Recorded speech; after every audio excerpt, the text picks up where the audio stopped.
اللهم صل وسلم وبارك عليه يا نبي سلام عليك يا رسول سلام عليك يا حبيب سلام عليك صلوات الله عليك يا نبي سلام عليك يا رسول سلام عليك يا حبيب سلام عليك صلوات الله عليك Bapak Ibu sekalian, ini malam pengajian, pasang niat kita jalan menuju surga pilihan. Ya Nabi salam alaika, ya Rasul salam alaika, ya Habib salam alaika, salawatullah alaika. Buka mata, buka hati, pelajaran yang kita kaji, jauhkan pikiran dengki, segala hal dan benci. Ya Nabi salam alaika, ya Rasul salam alaika, ya Habib salam alaika, salawatullah alaika. Insyaallah kita dapati ilmu manfaat sampai mati, berjalan lalu berlari, meninggalkan yang Tuhan benci. Ya Nabi salam alaika, ya Rasul salam alaika, ya Habib salam alaika, salawatullah alaika. Lari kembali berlari menuju ridha ilahi, semoga Allah ridhoi apa yang kita jalani. Ya Nabi salam alaika, ya Rasul salam alaika, ya Habib salam alaika, salawatullah alaika. Allahumma salli wa sallim wa barik alaih. Fatihah Mustafa Muhammad sallallahu alaihi wasallam wa ala alihi wa ashabihi wa azwajihi wa dhurriyyatihi ajma'in. الفاضل النبي أبي المعطي محمد داوي الجميع والحاضرة الشفاء العالم الفاضل وشهد الشفاء بالحضر رحمهم الله تعالى. الفاتحة. بسم الله الرحمن الرحيم. الحمد لله الرحمن الرحيم مالك يوم الدين إياك نعبد اهدنا الصراط المستقيم صراط الذين أنعمت عليهم غير المغضوب عليهم ولا الضالين. رب اغفر لنا ولوالدينا آمين. بسم الله الرحمن الرحيم. Assalamualaikum warahmatullahi wabarakatuh. Alhamdulillah, alhamdulillah, wassalatu wassalamu ala rasulillah. Asyhadu an la ilaha illallah wahdahu la syarika lah, wa asyhadu anna sayyidana Muhammadan abduhu wa rasuluhu la nabiyya ba'dah. Allahumma shalli wa sallim ala sayyidina Muhammad wa ala alihi wa sahbihi ajma'in, amma ba'du. Faqad qala Allah ta'ala fi kitabihil karim wa huwa asdaqul qailin. A'udzu billahi minasy syaithanir rajim. Bismillahirrahmanirrahim. Qala rabbi ishrah li sadri wa yassir li amri wahlul 'uqdatam min lisani yafqahu qawli. Wa qala aidan alladziina yu'minuuna bil ghaibi wa yuqiimuuna as-salaata wa mimma razaqnahum yunfiqun. Wa qala aidan ya ayyuhalladziina aamanuu dhkurullaha dzikran katsiiran wa sabbihuhu bukratan wa asila. وقال النبي صلى الله عليه وسلم طلب العلم فريضة على كل مسلمين والمسلمات. وقال صلى الله عليه وسلم يلزم ساعة في مجلس العلم لا تمس قلاما ولا تكتب حرفا خير لك من عتق المغفرة. صدق الله العظيم وصدق رسوله النبي الحبيب الكريم، ونحن على ذلك من الشاهدين والشاكرين، والحمد لله رب العالمين. Hadratil mukarramin, para jamaah yang dimuliakan oleh Allah Subhanahu wa ta'ala.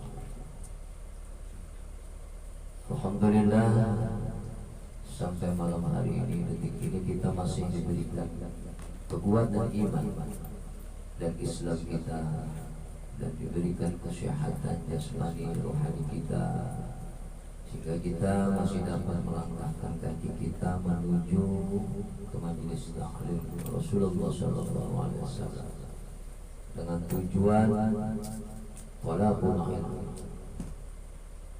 Untuk apa? Liyata'allama ilman, untuk menuntut ilmu.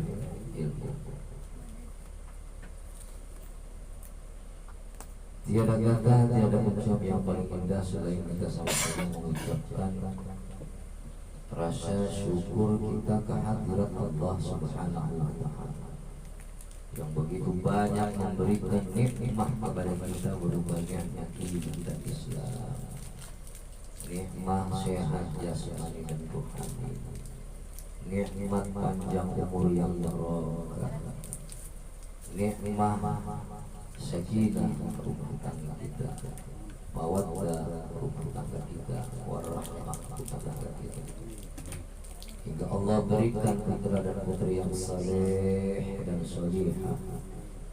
Juga Allah limpahkan rezeki yang berlimpah, yang halal, yang thayyibah. Salawat serta salam marilah kita sanjungkan kepada junjungan Nabiuna Nabi besar kita Muhammad yang telah membimbing kita, membina kita, membawa kita dari zaman kegelapan hingga ke zaman yang terang benderang, mati ila nur, hingga kita selaku umatnya sampai detik ini masih tetap istiqomah untuk melanjutkan titah Allah dan Rasulnya, melaksanakan perintah Allah, meninggalkan larangan Allah, berubah ibadah kita itu ibadah mahdhah dan ibadah ghairah mahdhah. Maka pantas dan layak kita duduk di raudhah riyadil jannah untuk selalu berharap kepada Allah dan Rasulnya.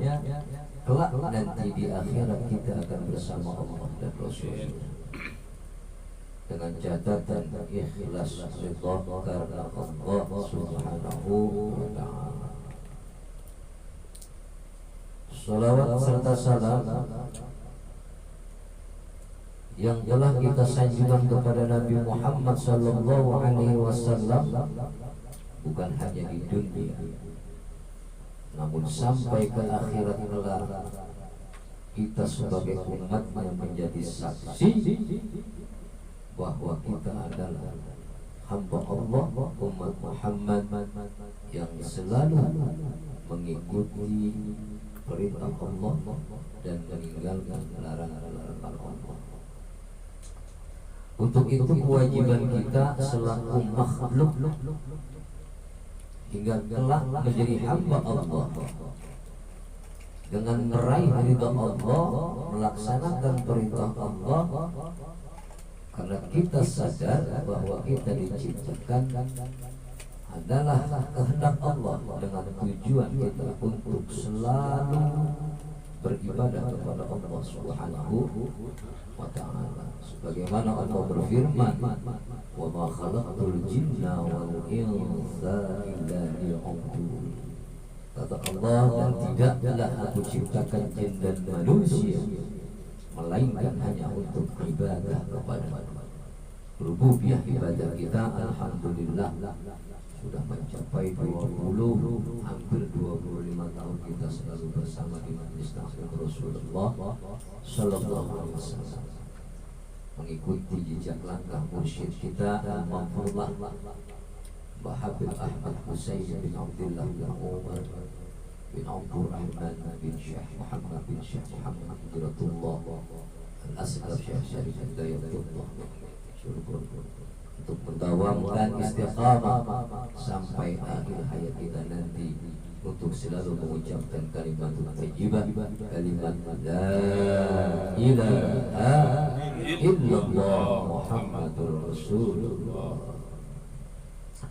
Alhamdulillah, kita malam hari ini melanjutkan kajian kita masuk kepada fasal selanjutnya, yaitu tentang syurutus, syarat sahnya salat. Ada syarat wajib salat, ada syarat sahnya salat. Masih Ustaz Rudi, syarat wajib sholat dan syarat sahnya sholat itu berbeda. Kalau syarat wajib sholat itu yang pertama apa? Ya, ingat. Syarat wajib sholat yang pertama adalah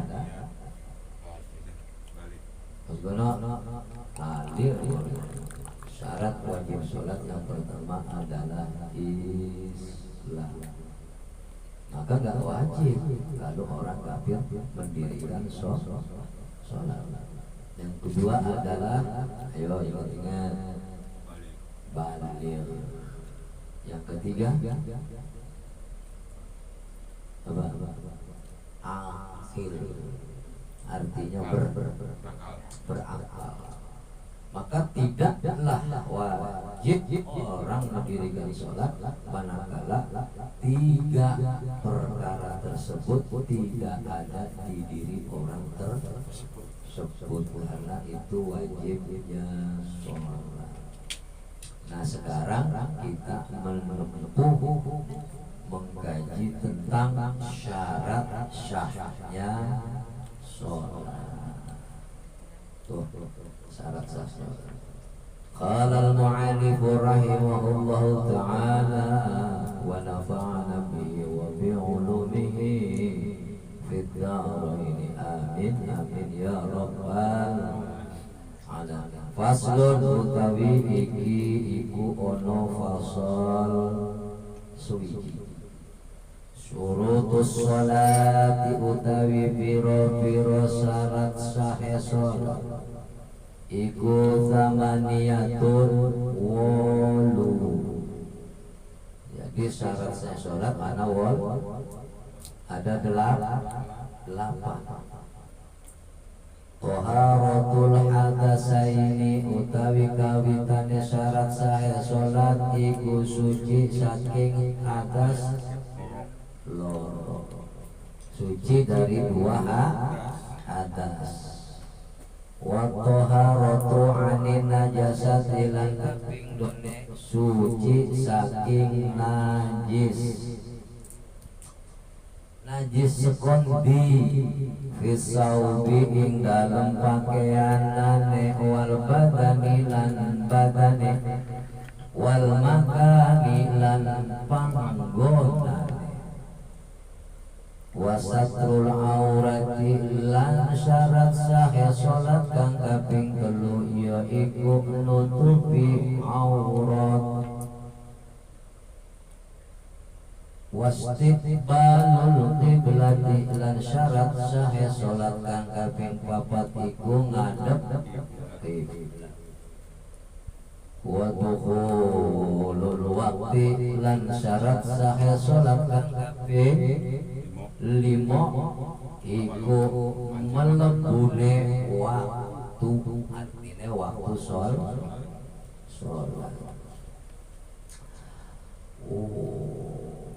wal ilmu bil fardiyati lan kaping 6 ngaweruhi ing kefarduane salat wa an la yaqida fardhan min furudiha sunnatun lan nyentah syarat saya salat kang kaping 7 yaiku lan nyentah ora nekataken ing keparduane salat maring sunnah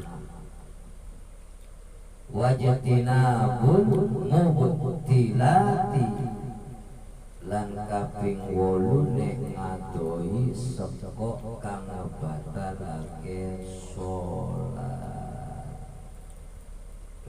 Jadi syarat sahnya sholat ada 8. Yang pertama suci dari 2 atas. Yang kedua suci daripada najis baik pakaiannya badan dan Yang ketiga yaitu menutup aurat bagi laki-laki dan perempuan wastiqbalul qiblati yang keempat menghadap kiblat wa dukhulul waqti yang kelima masuk waktu wal ilm bi fardiyati dan yang keenam mengetahui tentang pardunya sholat. Yang ketujuh wa an la yaqtida dan tidak mengiktikadkan fardu kepada yang sunnah. Yang kedelapan kita harus menjauhkan daripada yang membatalkan sholat. Batalnya sholat tahu ada berapa? Ada 4. Kalau hajinya dipakai pasti ingat. Nah, udah 4 aja pokoknya. Pertama keluar dari 2 lubang depan, lubang belakang. Yang kedua apa? Menyentuh kulit laki-laki dan perempuan tentunya yang besar. Yang ketiga menyentuh apa? Anak. Yang keempat apa? Pukul.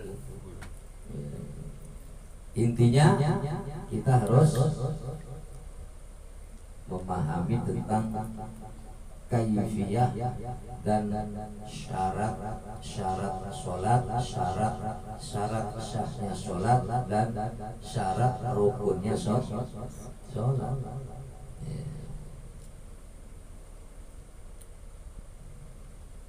Syaratnya sholat, syarat sahnya sholat itu ada 8. Surutus sholat, syaratnya sholat wahiyya ma yatawaffaqu 'alaiha sihhatus sholati wa laysat minha. Jadi syaratnya sholat itu sesuatu yang membutuhkan sesuatu tentang syarat sahnya sholat. Walaisat minha, walaupun memang di antara 8 syarat itu tidak ada di dalam kaifiyah sholat. Ya, coba bayangkan, ada nggak di dalam kaifiyah sholat yang 8 itu? Nggak ada, karena memang itu adalah sebuah syarat. Contoh kalau kita bikin KTP, minta tanda tangan RT. Setelah KTP jadi, ada nggak tanda tangan RT-nya? Nggak ada. Begitu juga syarat sahnya sholat, nggak ada. Ya. Yang dikatakan tadi suci dari 2 hadas, nggak ada. Karena memang itulah sesuatu kebutuhan yang memang dibutuhkan bagi orang yang mendirikan sholat untuk menjadi sholat sah. Sholatnya menjadi sah adalah harus menutupi syarat yang 8. Walaisat minha, walaupun memang syarat yang 8 itu tidak ada di dalam kaifiyah sholat.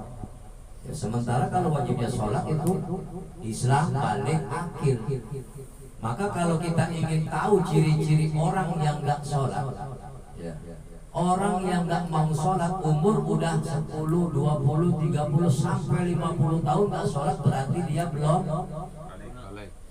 belum balik, belum punya akal. Anggap aja minha. Minha artinya edan, gemblung kayak orang Jawanya. Kalau orang Betawinya kayak edan, gila. Oh, udah 51 tahun kagak sholat, berarti dia bukan agama Islam. Syarat wajibnya sholat, 1 agamanya Islam, 2 balik, ketiga berakad. Umur 50 tahun boro-boro sholat, berarti dia agamanya kafir. Udah 50 tahun dia kagak mau sholat, berarti dia belum balik. Orang gila maka bakal masuk syarat sah balik. Gue orang gila, kecuali orang sehat, walaupun goblok, walaupun bodoh, kalau sudah batas waktu balik ya balik. Tapi kalau orang gila nggak ada batasan balik. Wong edan, wong geblok, orang wajib sholat. Berarti kalau yang nggak sholat tuh nggak wajib sholat, berarti edan, alias nggak punya akal, gampang jadi orang mah. Kalau umur 50 tahun nggak mau sholat, berarti akalnya belum ada, berarti belum balik. Yang nggak bakal balik orang akalnya kagak ada. Segitu. Jadi yang pertama adalah syarat sah sholat itu harus suci daripada 2 hadas. Kadang-kadang ibu-ibu, nenek-nenek, anak, cucu nggak ngerti tuh mana yang harus bersih dari najis. Ya, sekarang anak kita udah pada kerja, babanya kerja, emaknya kerja, neneknya ngurusin cucu masih umur 2, 3, 4, 5 tahun, kadang masih kencing sembarangan. 5 tahun kadang masih pakai pampers, betul. Kadang ada juga yang nggak pakai pampers, ngompol kencing di celana.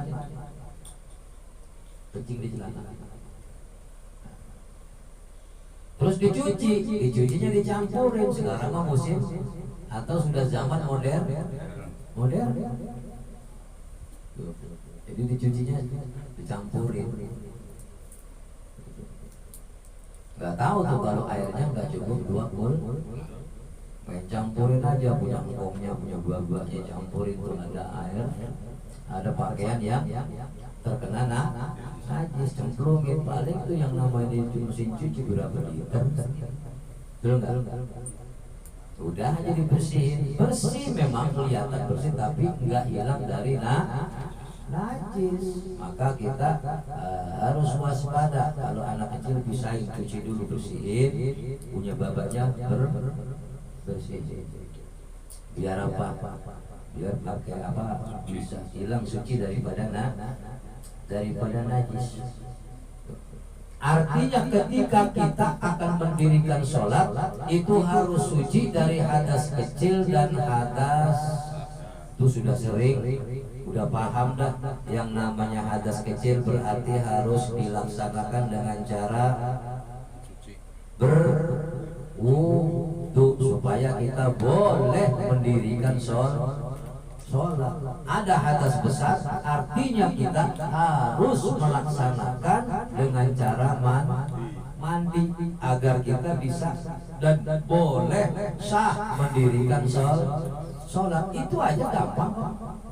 Hadas kecil, hadas besar. Jadi manakala kita merasa masih punya najis, makanya sekarang tuh laki-laki kebanyakan masih belum paham. Di jalan di mana-mana kencing berdiri nggak cebok lagi. Udah kencingnya berdiri kagak cebok. Kebanyakan tukang gojek. Udah ngebet dia mau jemput penumpang, berat kencing di pinggir jalan yang ada pohon.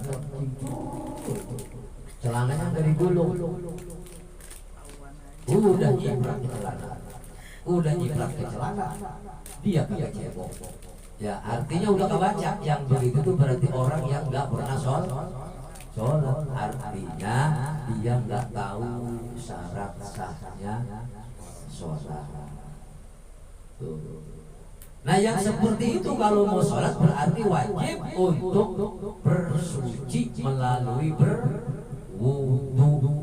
Kalau hadas besar, kalau kita berjunub, keluar air sperma, baik itu keluarnya dengan cara jima dengan istri kita, baik dengan cara onani dan masturbasi, baik mengeluarkan sperma itu dengan cara berzina, tetap kalau mau mendirikan sholat kudu wajib mandi. Makanya sholat itu nggak boleh ditinggal terkecuali dalam keadaan uzur. Sementara uzur sholat itu ada duanya uzur sholat, diantaranya tertidur, betul-betul tertidur. Yang kedua lali tapi duduong gemblong, lalinya lali tenan, lupanya lupa beneran. Itu yang disebut uzur sholat. Maka manakala kita ingin mendirikan sholat, kalau kita tidak punya wudu, punya najis, punya hadas, berarti kita kudu bersuci dengan cara berwudu, karena itu hadas kecil. Kalau kita merasa punya hadas besar, setelah berhubungan dengan istri kita, beronani, bermasturbasi, berzina, wajib kita mandi, terus wajib juga sholat. Orang sholat mah bukan hanya orang yang ahli ibadah aja, walaupun kita habis maksiat wajib sholat dan wajib mandi. Ya kalau sholat nggak mandi bagaimana? Namanya juga keluar air mandi. Itulah kira-kira bahwa sholat, syarat sahnya sholat itu harus suci daripada dua hadas, baik hadas kecil maupun hadas besar. Yang kedua, wasani at-taharatu 'anil najasati. Yang kedua itu harus suci daripada najis.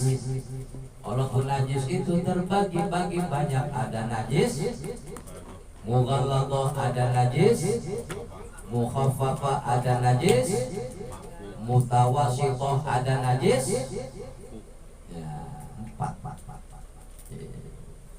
Di sini dijelaskan bahwa yang kedua adalah at-taharatu minan 'anil najasati, harus suci daripada najis. Fisaubi, baik dalam pakaiannya, wal badani, dan badannya, wal makani, dan tempat. Awas jangan salah, makan itu bukan ma'am, tapi artinya tempat. Yaitu tadi sudah dikatakan, manakala kita orang yang mendirikan sholat, lalu kemudian dia ada najis, baik najis itu ada yang di dalam pakaiannya yang kita pakai, ataupun najis itu yang ada di badan kita, seluruh anggota badan kita dari ujung kaki sampai ujung rambut, termasuk dohirnya badan. Dohir badan itu ya kan banyak, ada telinga, ada hidung, ada mulut. Makanya kalau kita mau berwudu, cuci mulut, cuci hidung, cuci sunnah. Telinga itu walaupun sifatnya sunnah, yang sunnah dapat mensucikan najis. Betul? Nah, jadi pakaian kita harus hilang daripada najis. Yang tadi dikatakan bahwa kalau kita mencuci baju anak kita, baju cucu kita yang masih ngompol, intinya kadang anak-anak sekarang itu umur 8 tahun masih ngompol, orang tuanya nggak ngerti, dicampur tuh pakaian bapaknya, sarungnya dicampur nyucinya. Sementara itu celana anak kita dapat najis dari ngompol, main ceburin aja.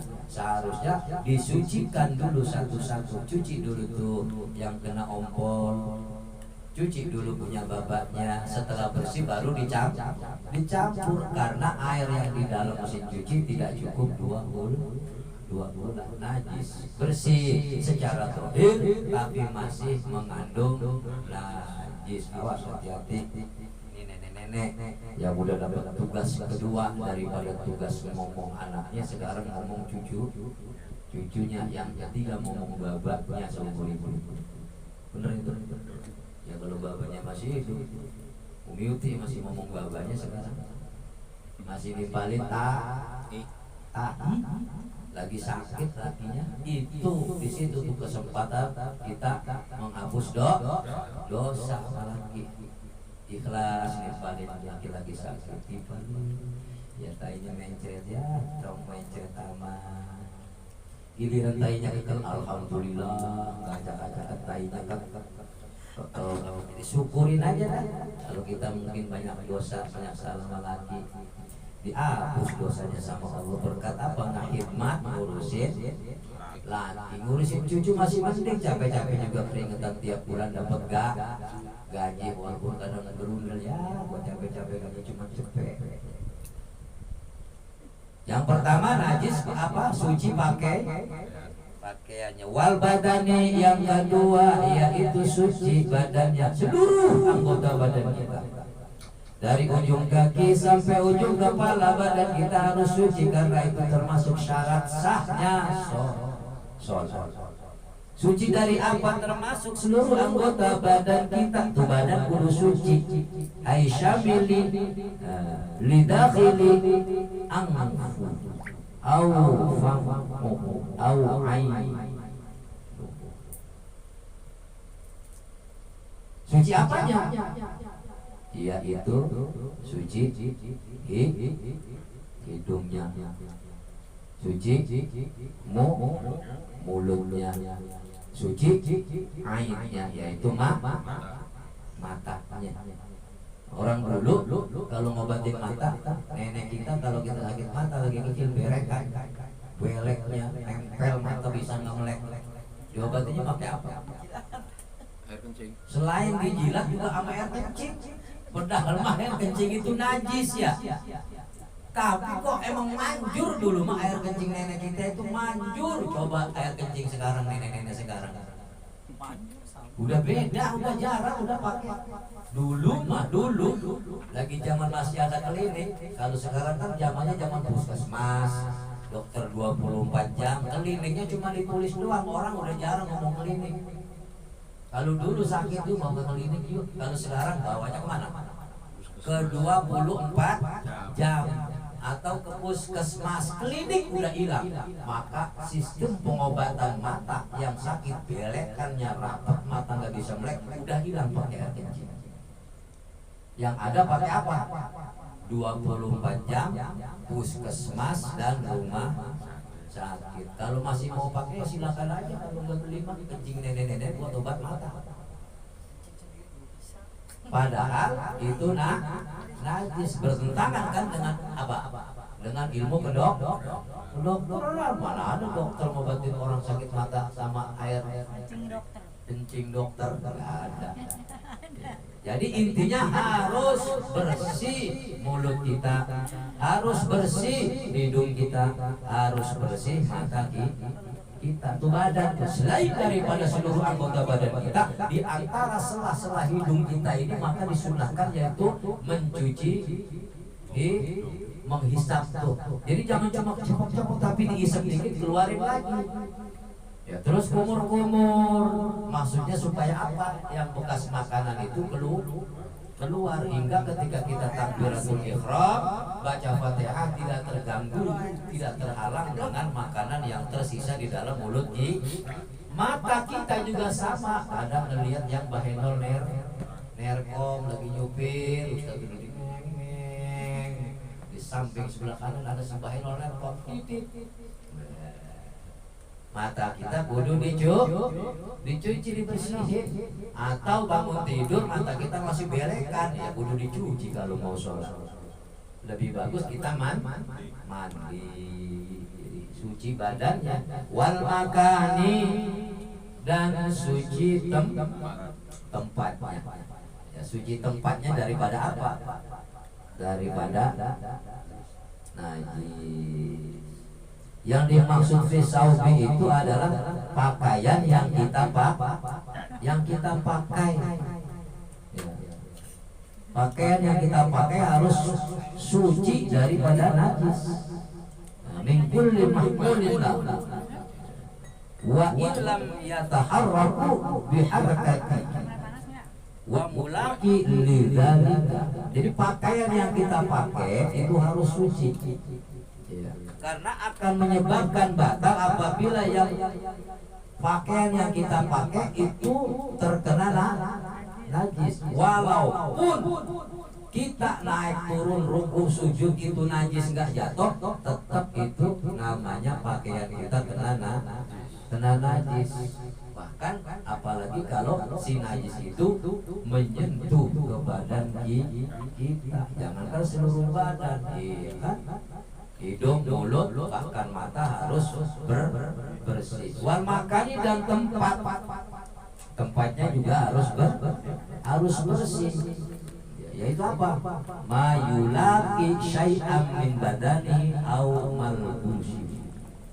Jadi pakaian yang kita pakai itu harus tempat yang kita tempat itu harus steril, harus bersih, termasuk pakaian yang kita pakai. Jadi seandainya seumpama kita sholat, tempat sholat kita ini, ya, pakaian kita bersih, tapi di bawah sejadah kita, di bawah karpet kita itu ada seumpama tai cecek. Kira-kira itu batal kan? Kagak batal. Karena apa? Karena itu adanya di wilayah, bukan di tempat.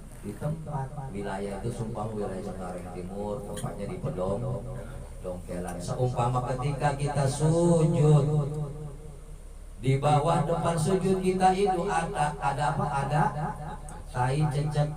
Lalu kemudian kita Allah sujud, itu tai cecek enggak kesentuh kita, itu batal enggak sholatnya?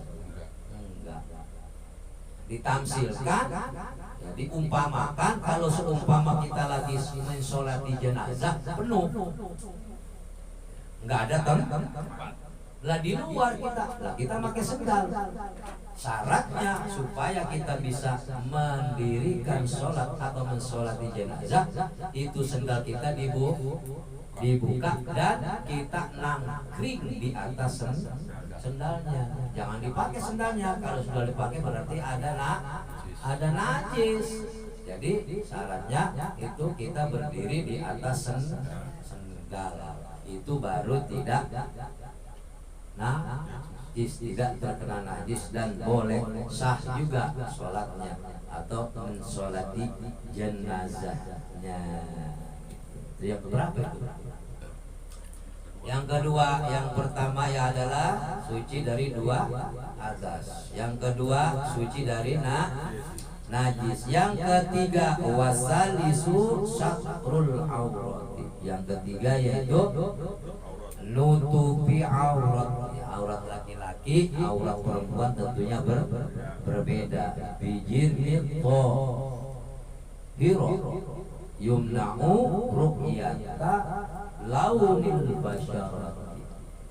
Jadi kalau kita laki-laki atau perempuan mendirikan sholat, berarti auratnya harus tertutup.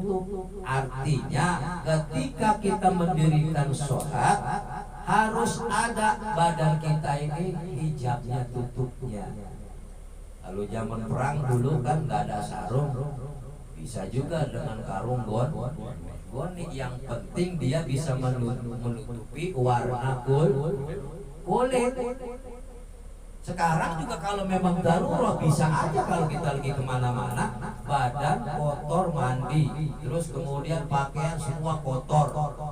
Ya, lalu tuh pakaian kan habis tuh yang bersih, tinggal cari aja umpama kita punya jaket atau jas hujan kita pakai boleh.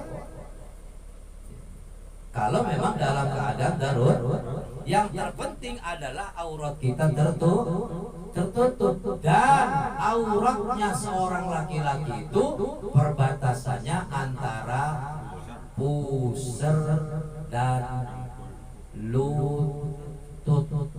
Artinya ketika kita sholat dalam keadaan darurat, mau di hutan, mau di perjalanan, karena sudah tidak ada yang bersih lagi, yang penting cari bahan untuk bisa menutupi kulit yang batasannya seumpama dari pusar ke lutut boleh. Oh berarti sholat tanpa baju boleh. Yang penting pakai kolor, dan kolor itu lebih daripada lewat daripada pusar boleh. Ya, tapi kan sekarang kita orang sholat kan ya udah modern lah. Kemana-mana kita bawa salin ini mah ilmu itulah. Kalau laki-laki auratnya antara pusar dan lutut. Namanya jika kita sholatnya sholat orang yang udah merdeka.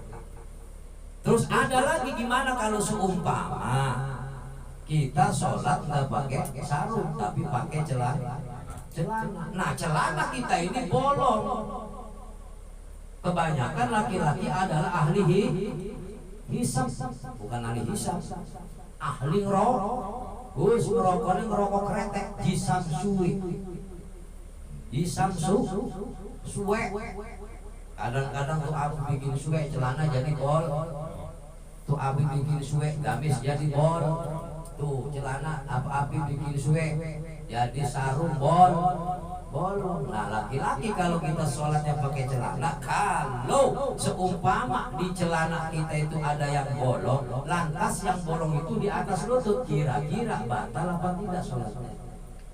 Sah apa enggak sholatnya?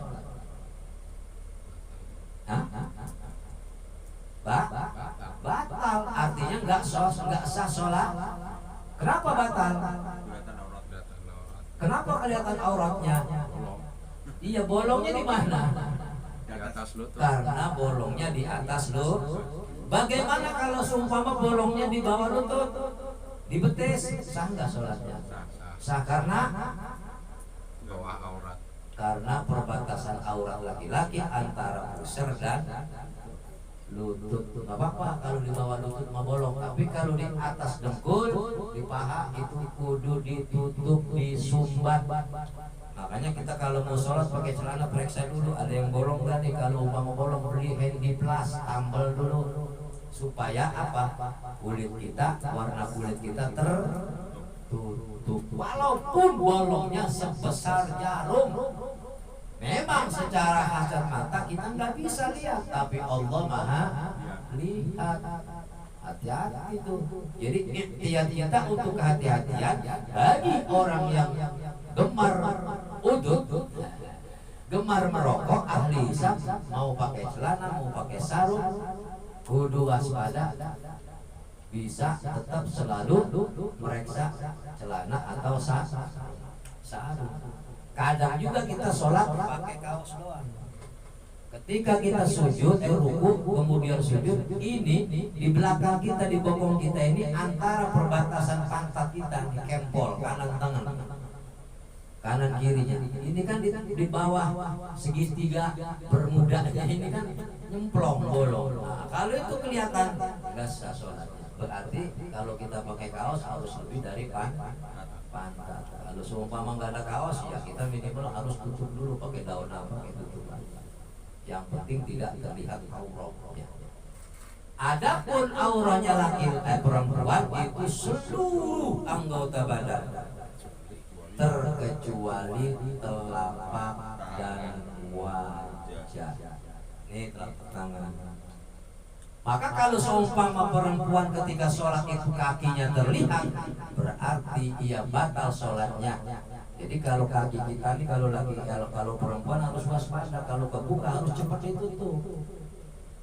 Kalau nggak cepat ditutup berarti sholatnya nggak sah, karena itu masuk dalam syarat sahnya sholat. Paham ya? Alah paham, nggak terserah lah. Udah dibilang ini kita sholat kemana-mana perempuan malas bawa mukena, karena kita suka jaroh jauh-jauh, giliran mau sholat bingung nyari mukena. Jadi kalau mau kemana-mana kita perempuannya nenek-nenek bawa mukenanya yang tebal, jangan yang tipis. Itu yang ketiga.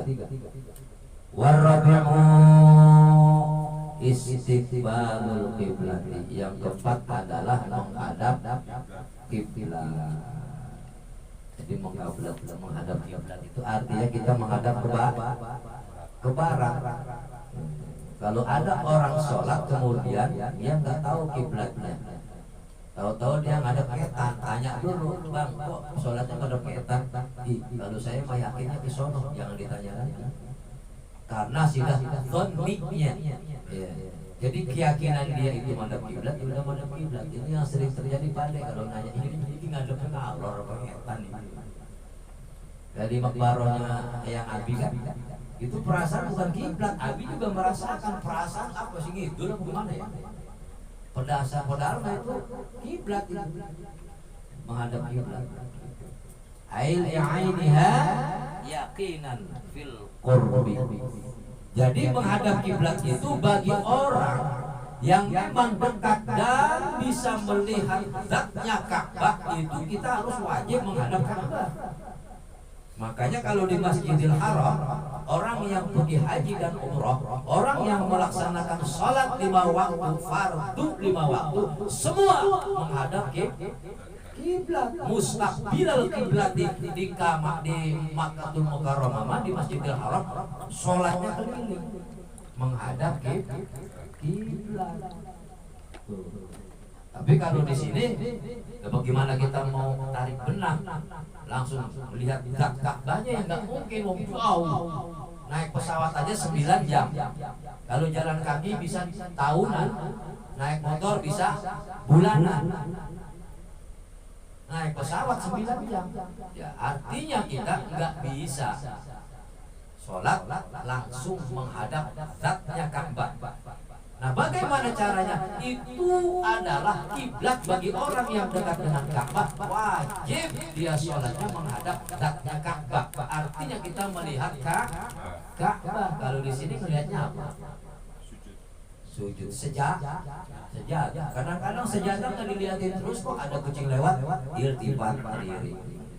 Iya, ya kan, keliling. Terus bagaimana kalau kita jauh antara Arab Saudi dan Indonesia, ditempuh dengan pesawat 9 jam? Caranya apa? Wa wanna fil bu'di la li jihadiha ala sahih. Jadi kalau kita jauh dari Arab Saudi, antara Ka'bah yang ada di Masjidil Haram dengan kita yang ada di Indonesia, itu cukup dengan dzonni, dengan keyakinan, dugaan yang sangat kuat bahwa aku adalah menghadap Ka'bah, menghadap kiblat.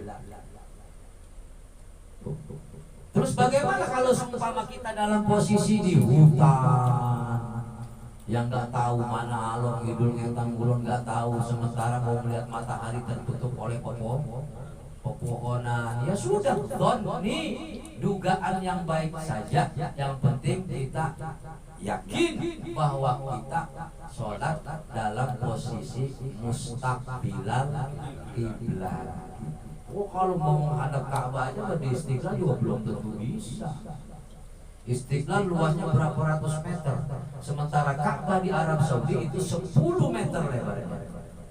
Terus orang baris pada kiblat. Kalau imam dan di belakang imam itu mungkin bisa ngadep yang kanan kiri gimana kemana. Berarti nggak bisa dia harus tarik benang, harus langsung menghadap zatnya Ka'bah. Maka di situ diposisikan dhonni bahwa kita sholat adalah mustaqbilal kiblat itu. Jadi kita harus yakin kalau kita sholat di mana-mana menghadap kiblat. Kadang kita temuin masjid di pinggir jalan, pas masuk kok masjid perasaan kita lurus, tahu-tahu tuh masjid mengkok ke sana. Iya kan? Ya udah, dhonni aja, udah kita ikutin aja. Ya kalau tanda tanya namanya manusia, kok perasaan ini kiblat tapi kok ke sini larinya, udah dhonni aja. Baik sangka dan yakin kalau kita sholat menghadap kiblat itu yang sahih. Wa dzalika bis-sadri la bil wajhi fi haqqil qa'imi awil qa'idi waqtal qiyami wal qu'udi amma fi ruku'i was sujudi fa mu'dhamil badani. Jadi kalau kita jauh dari mana? Dari Ka'bah, ya kan? Arab Saudi, Indonesia, yang wajib menghadap kiblat adalah hal yang seperti itu bisadri, yaitu dada kita yang menghadap kiblat. Manakala kita dalam keadaan posisi berdiri, dada kita juga harus menghadap kiblat. Walaupun kita dalam keadaan ruku, kalau ruku berarti kita harus apa? Yang menghadap. Amma fir ruku'i was sujudi fa muqamil badan. Artinya ketika kita ruku yang harus lurus ke Ka'bah, ke kiblat itu tulang punggung kita yang ada di belakang. Juga ketika kita sujud, jangan ketika ruku kita nggak kanan nggak kiri, itu nggak sah sholat karena tidak menghadap kiblat. Kalau dalam keadaan posisi duduk, ketika kita duduk tawarruk tahiyat akhir, itu kita dada harus tetap menghadap kiblat. Karena kalau ada orang kebetulan saking nahan ini tawarruk, badannya miring begini karena ngejaga ini kadang-kadang ya. Makanya kalau ini yang di belakang cukup, kalau nggak bisa semua jempolnya aja madhab kiblat. Yang penting dada kita, sodri kita, dada kita mustaqbilal kiblat, menghadap ke kiblat. Walaupun dalam keadaan berdiri, ya. Boleh mata kita iltifat kanan kiri walaupun makruh, tapi dada kita adalah menghadap ke kiblat. Yang wajib menghadap kiblat bukan wajah kita tapi dada kita. Melainkan ketika kita ruku dan sujud, yang wajib menghadap ke kiblat adalah tulang punggung belakang kita harus lurus. Dan ketika ruku kita nggak boleh kayak komedi kanan kiri, tetap lurus. Jangan dipindah-pindah. Bagaimana juga kalau seumpama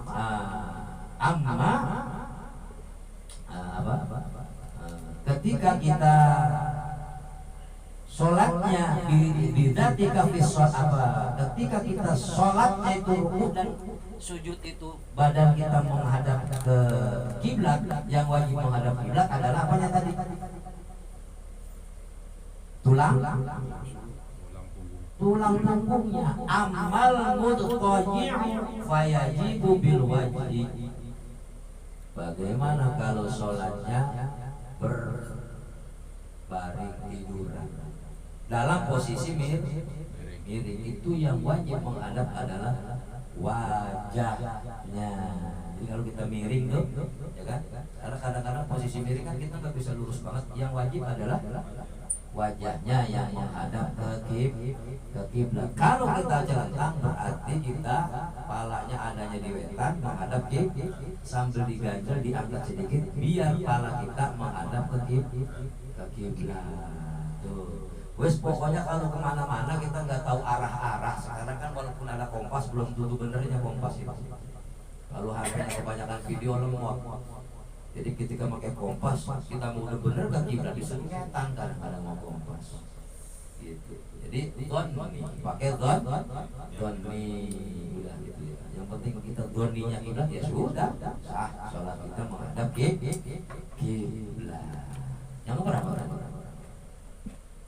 berapa?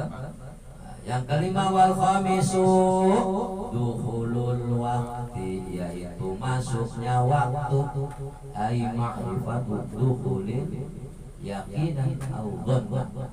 Jadi masuknya waktu sholat itu kita kudu tahunya kita wa ya dhahar kita dengar suara azan. Kalau kita di mana-mana enggak ada suara azan, enggak dengar azan, di dalam hutan mati lampu, di hutan, di lautan, berarti kita pakai doni, pakai burung apa berbaik sangka ya kira-kira ini. Wah, kalau anginnya mengarah ke sini berarti udah jam sekian, berarti boleh sholat do. Jadi pakai doni. Ya. Tapi kita punya batasan bagi orang yang memang setiap waktu sholat di masjid, di musola itu kita sudah nggak mungkin lagi nggak tahu waktu sholat, pasti tahu waktu sholat. Dan yang paham tentang sholat adalah DKM masjid, pengurus masjid. Setiap mau dohor berarti ada adzan. Itu juga setelah adzan kan nggak langsung sholat. Bisa juga kita melaksanakan sholat sunnah qobliyah duhur. Nanti ada bunyi teng berarti sudah waktunya sholat. Kalau kita jauh arah-arah kemana-mana nggak tahu ini waktu duhur apa, udah pakai doni aja, udah pakai perasaan aja. Umpama kita berangkat dari rumah jam 8 menuju sampai ke umpama Cikarang berapa jam? 2 jam, berarti baru jam 9 jam 10 ya kan, sampai ke Cikampek. Hitungannya sampai Cikampek itu berarti jam 12, udah waktu sholat, udah sholat aja. Kalau emang di Cikampek jadi hutan, maksudnya nggak ada masjid, nggak ada orang adzan, doni, yaitu kita sangka aja bahwa itu adalah sudah waktu zuhur. Udah gitu aja, udah usah pusing lah. Yang penting kita waktu sholat, tahu waktu masuknya sholat. Kemudian yang keenam, yang keenam as-sadisu wasadisu. Sadis ini bukan sadis galak, wasadis itu artinya yang keenam wasadis. Wah sadis apa? Padahal mah yang keenam ya.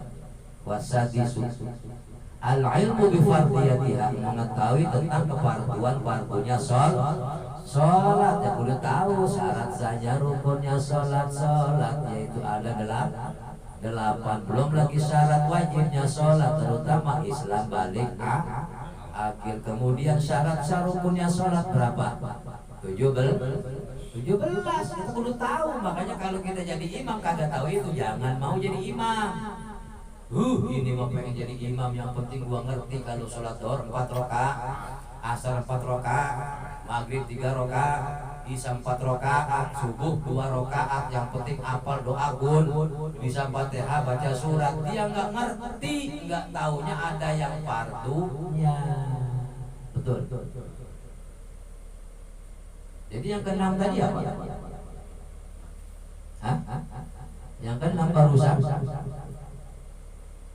tahu kefarduannya sholat, ya kan? Mengetahui fardiyatiha, yaitu yakin dan mengerti tentang sholat fardunya. Waktu sholat yang kita yang difardukan, ada rukun, ada sunnah, ya kan? Ada yang makruh, ada sunnah hayat, ada sunnah ab'ad. Kita harus tahu kefarduan sholat. Ya, jadi kalau kita posisinya cuma tahu rokaatnya doang salat, tapi nggak tahu mana yang fardu, mana yang sunnah, latuk balu sholatnya nggak diterima. Yang namanya fardunya sholat adalah yang pertama adalah niat takbiratul ihram dibarengi dengan ditutup dengan salam. Fardu Fatihah fardu. Rukun-rukun di antara sholat yaitu antara ruku, sujud, ya kan? Itu rukun sholat. Sunnah kalau kita mengucapkan mentalafukan niat sholat, usul di fardhu maghribi itu sampai akhir itu namanya wajibnya adalah niat. Yang ketujuh ya. Wasabi'u an la ya'taqida fardhu. Lan syarat sah kang kaping itu nyentah orang nekadakan fardu min furudi as-sunnatun. Kefarduan sholat jangan diiktikadkan menjadi sunnah. Ini cuci muka, habis cuci muka dia berhenti langsung cuci telinga itu sunnah, jangan dianggap wajib. Kan fardu wudu mah ada berapa? 6. Furudul wudu sitatun. Fardune wudu ono 6.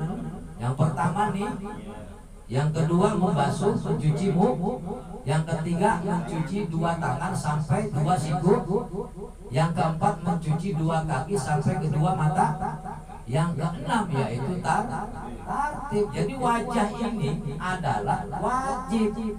Enggak ada itu telinga mah hukumnya sunnah. Kadang kalau kita wudu ini kalau mau ngambil sunnah, ambil sunnah, jangan habis cuci muka baru cuci telinga. Ambil sunnahnya langsung kita cuci telinganya. Oh di sini telinganya langsung cuci. Karena wajibnya mencuci wajah adalah perbatasan sentilan telinga ini sampai ke bawah, tapi kita ambil sunnahnya langsung nggak apa-apa. Baru yang ketiga mencuci tangan sampai 2 siku tangan. Boleh sunnahnya 2 siku tangan lebih sampai di atas siku. Begitu juga mencuci 2 kaki sampai 2 mata kaki. Boleh kita cuci sampai betis. Itu apa lebih sempurnanya? Takut ada sesuatu yang di kulit kita tidak tersentuh oleh air. Jadi harus paham mana yang sunnah, mana yang fardu. Jangan mengiktikadkan meyakini yang sunnah jadi fardu, yang fardu jadi sunnah. Yang 8 yaitu wasaminu ijtinabul mubtilati, yaitu ngagelaken saking kang ngebatalake sholat, ngajauhin dari yang membatalkan sholat. Paham dah lah, biar kita nggak batal sholatnya ya. Yang pertama kalau kita bersentuhan dengan laki-laki, dengan perempuan batal. Terus megang anusnya anak kecil walaupun bagaimana tetap batal. Jangan menganggap batal anusnya anak kecil buat main ini mentang batal ya, padahal mah batal. Terus sholat juga ada rukun yang panjang, ada rukun yang pendek. Kayak semacam rukun apa yang pendek? Ketika ruku dan sujud, jangan kelamaan. Kalau kita baca ketika ruku subhana rabbiyal azim wa bihamdi paling sedikit paling banyak maksimal kalau mau 11, lebih dari itu enggak ada anjurannya. Jadi yang terpenting yang ke-8 kita tahu mana yang dapat membatalkan wudu kita hingga kita tidak termasuk orang yang melaksanakan syarat sahnya sholat. Mudah-mudahan dipahami dan bisa dimengerti dan mengamalkannya untuk keseharian kita sampai akhir hayat kita. Amin ya rabbal alamin. Demikian. Assalamualaikum warahmatullahi